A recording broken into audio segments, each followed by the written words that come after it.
La teoría de la evolución sugiere que no es buena idea mantener relaciones sexuales entre familiares directos, puesto que esa descendencia tendrá muchas menos posibilidades de adaptarse correctamente al medio. Hoy te traigo la historia de una de las dinastías más importantes que existió en Europa, la familia de los Austrias, la cual terminó por culpa precisamente de la endogamia.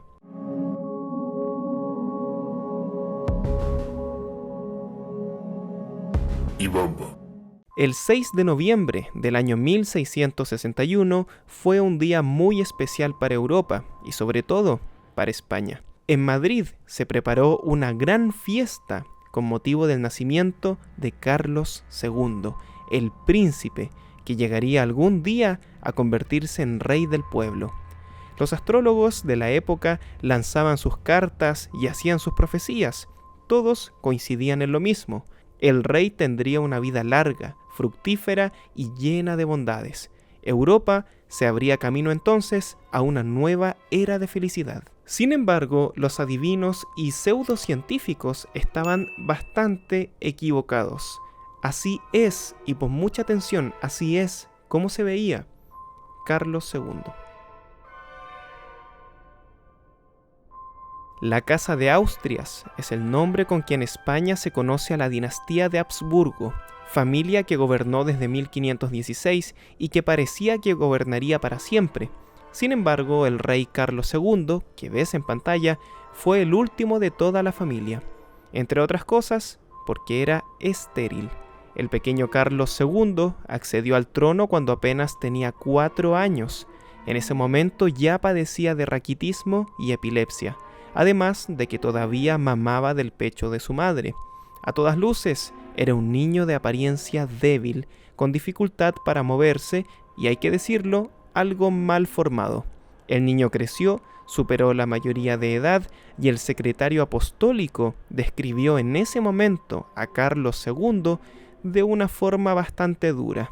Dijo textualmente lo siguiente: «El rey es más bien bajo que alto, feo de rostro, tiene el cuello largo, la cara larga y como encorvada hacia arriba, el labio inferior típico de los Austrias. No puede enderezar su cuerpo sino cuando camina, a menos de arrimarse a una pared, una mesa u otra cosa. Su cuerpo es tan débil como su mente. De vez en cuando da señales de inteligencia, de memoria y cierta vivacidad, pero no ahora.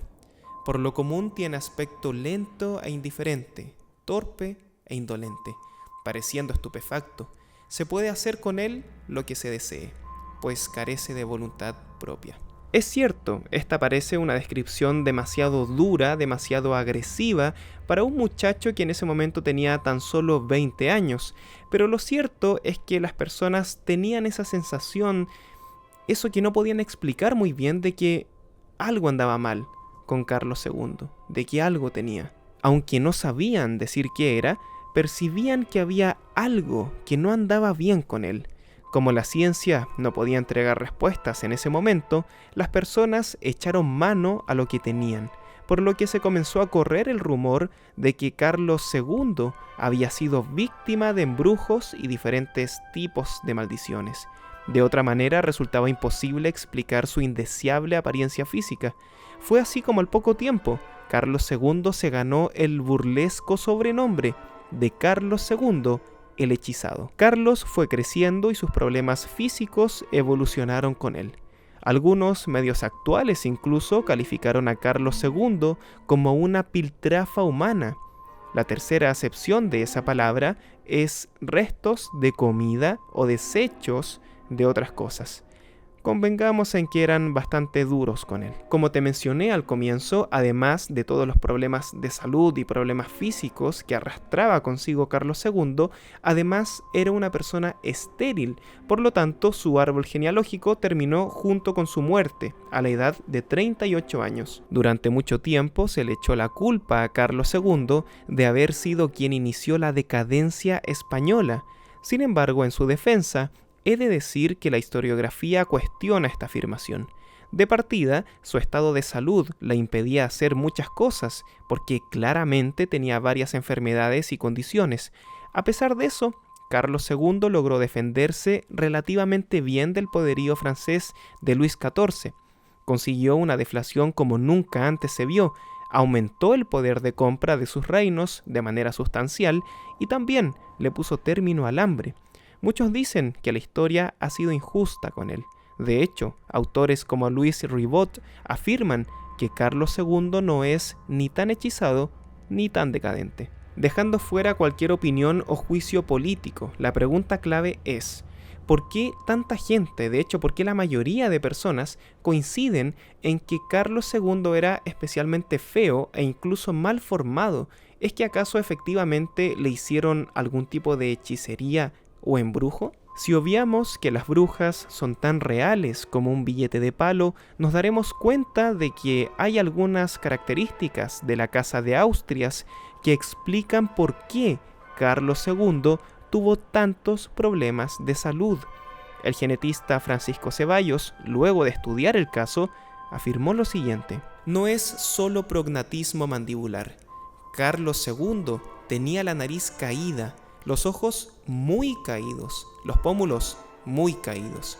Tenía una deficiencia del maxilar y se le caía toda la cara. Francisco Ceballos es uno de los científicos que se dedicó a estudiar a la Casa de Austrias, en un estudio que arrojó tremendos resultados y que voy a compartir contigo en este video. De partida se dieron cuenta de que los padres de Carlos II, es decir, Felipe IV y Mariana de Austrias, eran tío y sobrina.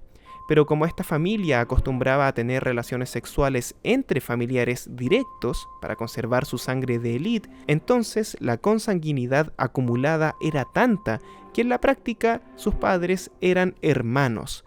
Realmente estamos hablando de una dinastía que se sustentaba en base a la endogamia. La frase de la Casa de Austrias era muy clara y decía textualmente lo siguiente: que otros hagan guerras, tú, feliz Austria, cásate. Y con cásate se referían a cásate con un familiar, por supuesto.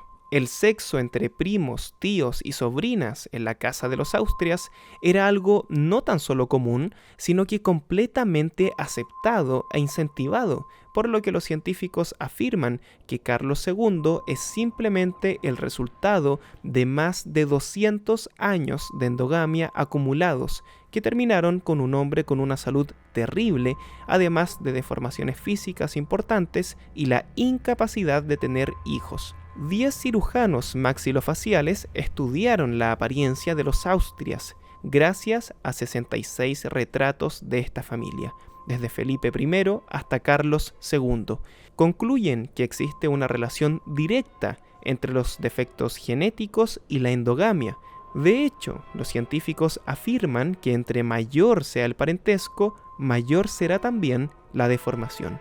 En el caso de Carlos V, también existe una descripción bastante dura sobre su apariencia física. Esta vez la hizo su cosmógrafo, Alfonso de Santa Cruz. Su mayor fealdad es su boca, porque tiene la dentadura tan desproporcionada con la de arriba que los dientes no se encuentran nunca, de lo cual se siguen 2 daños. El uno es el tener el habla de gran manera dura, sus palabras son como belfo. Y lo otro, tener en el comer mucho trabajo.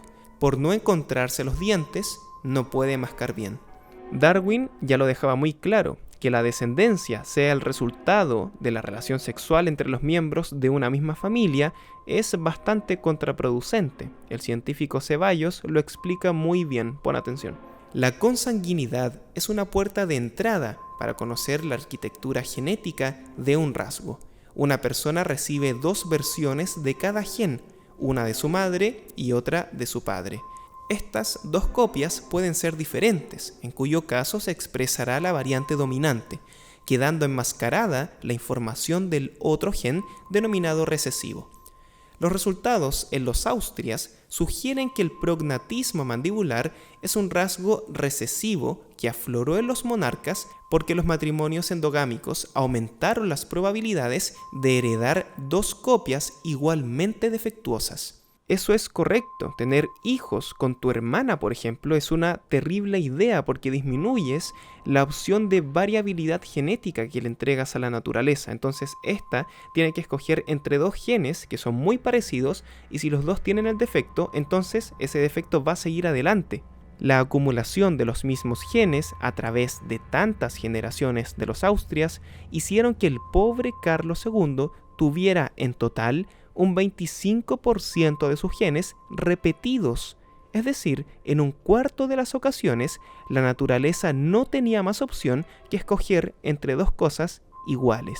Ese es el mismo porcentaje que tendría el hijo entre una madre y su propio hijo o entre hermanos, que es básicamente el caso de Carlos II. Podríamos decir que sus padres tenían tanto en común que en la práctica eran hermanos. Como vemos, mantener relaciones sexuales entre parientes es biológicamente una muy mala idea.